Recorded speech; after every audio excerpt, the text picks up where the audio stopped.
প্রধানমন্ত্রীর খাদ্য সহায়তা পাওয়া নিয়ে আশঙ্কা করছেন হাওরে ক্ষতিগ্রস্ত প্রকৃত কৃষকরা। এ বিষয়ে স্পষ্ট কোনো তথ্যও পাননি তারা। অভিযোগ, রাজনৈতিক প্রভাবে বঞ্চিত করা হয় তাদের। যদিও স্থানীয় প্রশাসন বলছে ঘরে ঘরে গিয়ে ক্ষতিগ্রস্তদের তালিকা করছেন তারা। মোহন ইসলামের প্রতিবেদন। সাজারুল ইসলাম ডুবে যাওয়া নিজের জমি চিহ্নিত করছেন। কয়েক শতক তলিয়ে গেছে পানিতে। এই যে দেখছো, এই যে গাছগুলা, এগুলো হইল সব ধান।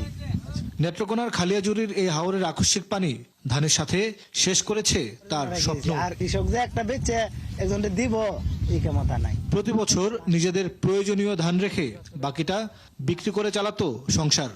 এবছর কি করবেন তা এখনো অজানা। এনে গেছে আমার 2 কাটা। প্রধানমন্ত্রী 3 মাস খাদ্য সহায়তা দেবেন, এ বিষয়েও জানেন না। বলছেন তার মতো প্রকৃত কৃষকরা বারবারই এসব সুবিধা থেকে বঞ্চিত হয়। এবার 1 নম্বর হলো কামলার দর বাড়তি, 2 নম্বর হলো ধানের দাম নাই। 72 ঘন্টা ময়েশ্চার লক সমৃদ্ধ লিলি বডি ওয়াশ শিয়া বাটারের গুডনেস স্কিন রিপেয়ার করে রাখে সফট ও গ্লোয়িং। সাজারুলের মতো অনেক কৃষক এই হাওরে কাজ করছেন। তাদেরও অভিযোগ, রাজনৈতিক প্রভাবের কারণে নিজেদের প্রাপ্য পান না তারা। এবারে যত লেনা দেনা করে আমরা জমিনে আত্মসম্মত করে গৃহস্থী করলাম, সবই তোমার একটা ডিসপ্লাস। এইটার মধ্যে আমরা সব কিছু ওরস করো যা কিছু আছে এটার মধ্যে আমরা কানুদিনই তাই মানে এখন তো আমরা কিনু উহাই নাই, আমরা কিনু করবার কিনু কামতো নাই, আমরা সব ক্ষতি। জেলার মোহনগঞ্জ উপজেলা কাঁচা ধান শুকানোর কাজে ব্যস্ত কৃষাণীরা। বানের বছরে যদি কিছু চাল সংগ্রহ করা যায় সেই চেষ্টায় ব্যস্ত তারা। প্রধানমন্ত্রীর খাদ্য সহায়তার বিষয়ে খুব বেশি জানেন না তারাও।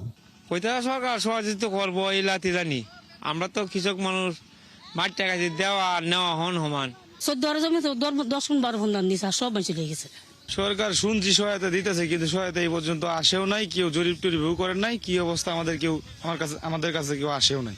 একই অবস্থা হাওর বেষ্টিত কয়েক জেলার বাসিন্দাদের। তাদের দাবি প্রকৃত কৃষকদেরই দিতে হবে সহায়তা।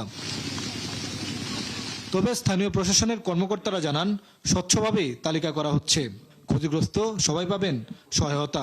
মাঠ পর্যায়ে যে উপসহকারী কৃষি অফিসার এবং কি ইউনিয়নের যে মেম্বার যারা আছে বিশেষ করে তারা হলো ডোর টু ডোর যাবে আর কি। ক্ষতিগ্রস্ত যারা আছে কোনো একজন কৃষকও যেন বাদ না যায়। টোটাল তালিকাটা হয়ে যাওয়ার পর এটা অনলাইনে দিয়ে দেওয়া, যে এর ভিতরেও যদি এরকম হয় যে কেউ মিস হয়ে গেছে বা এমন হয়ে গেছে যে মানে ক্ষতিগ্রস্ত না এরকম তালিকা চলে আসছে, সেই ক্ষেত্রে এটা যাচাই বাছাইয়ের জন্য এটা খোলা থাকবে। 2 মের মধ্যে তালিকা জমা দেওয়ার কথা থাকলেও আরেকটু সময় নিয়ে দেওয়া হবে বলে জানান কর্মকর্তারা। মোহন ইসলাম, 71, নেত্রকোনা।